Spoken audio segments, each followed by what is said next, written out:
de Mario Canales. Gracias, Miguel Ángel. Buenos días a los integrantes de la mesa. Buenos días al amable auditorio de Panorama 91. Muy amigos todos. Miguel Ángel, amigos, comentar sobre la Cumbre de las Américas. Fue un suceso que aconteció hace un par de semanas. Fue un suceso que aconteció hace un par de semanas y me gustaría comentarlo. ¿Por qué? Por varias razones. Desde una perspectiva económica, creo que fue una coyuntura exacta.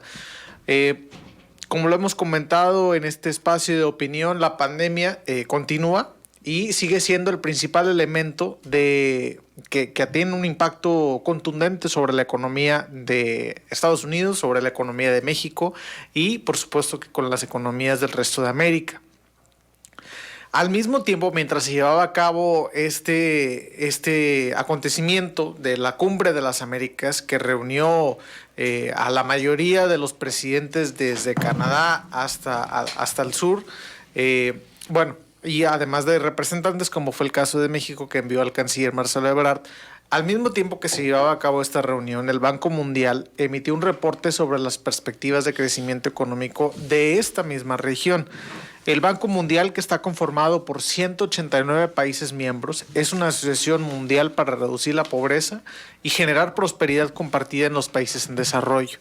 En su reporte sobre perspectivas de la economía mundial, el Banco Mundial prevé una desaceleración de la economía global. Además, cita específicamente a dos elementos importantes, que es lo que hemos comentado en este mismo espacio. Uno, la COVID-19 y dos, el impacto de la guerra por Ucrania. Los dos anteriores elementos sociopolíticos se suman a la condición inflacionaria, que es un tercer elemento. El tercer elemento siendo la condición inflacionaria que acecha la mayoría de los países del mundo.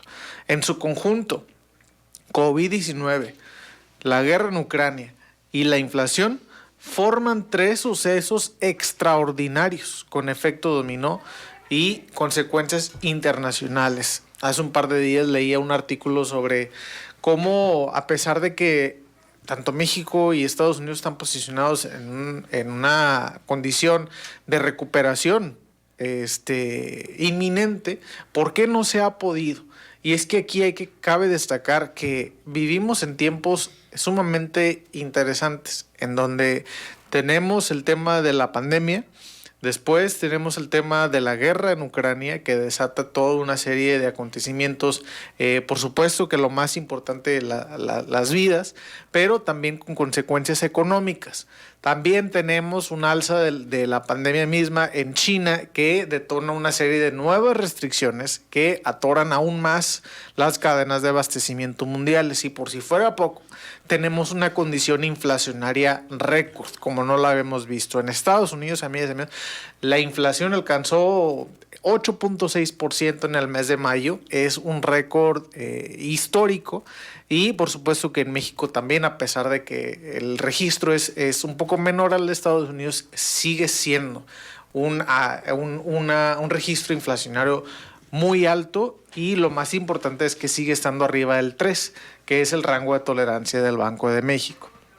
Entonces, hablando de esta Cumbre de las Américas que se llevó a cabo hace un par de semanas, el Banco Mundial al mismo tiempo emitió este reporte y dice que el crecimiento mundial se reduciría del 5.7 al 2.9% en 2022. Es decir, que ya se está viendo pronósticos sobre menor crecimiento mundial. De acuerdo con este reporte, se espera que la inflación global se modere hasta el próximo año, pero probablemente seguirá manteniéndose por encima del rango de tolerancia de muchas economías. Ahora, aquí en América Latina, ¿cómo nos va a ir según el Banco Mundial? La guerra en Ucrania está teniendo efectos sustanciales en la región a través del aumento de los precios en las materias primas, como la gasolina. La inflación ha aumentado muy por encima de los objetivos de los bancos centrales en prácticamente todos los países de América. México, por supuesto que Argentina, Brasil, Colombia, aquí hay una excepción importante que lo comentamos hace un par de semanas, que es Bolivia, pero Estados Unidos, Canadá, todos los países del occidente tienen este esta condición inflacionaria muy por encima del rango de tolerancia de sus correspondientes bancos centrales.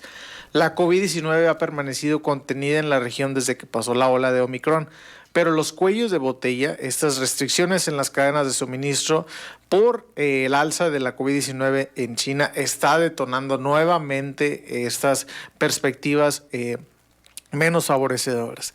Se espera que el crecimiento de la región, es decir, de América, se desacelere bruscamente a 2.5% este año.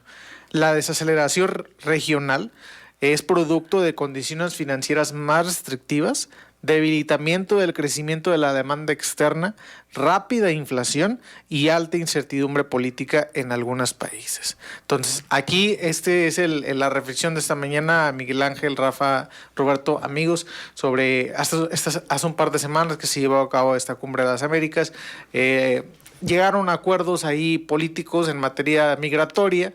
Algunos países aceptaron, entre ellos México, aceptaron mayor captación para la redistribución del flujo migratorio. Sin embargo, aquí yo creo que faltó un poco más. Creo que los países de América, desde Canadá hasta Chile, deben de entender que la integración económica de América empieza por el respeto y la soberanía de todos los países. De todos los países. Coincido que se debió haber invitado a todos los países de América, y creo que la comunicación y el entendimiento son fundamentales para el desarrollo sostenido, que significa bienestar, Miguel Ángel, para toda América.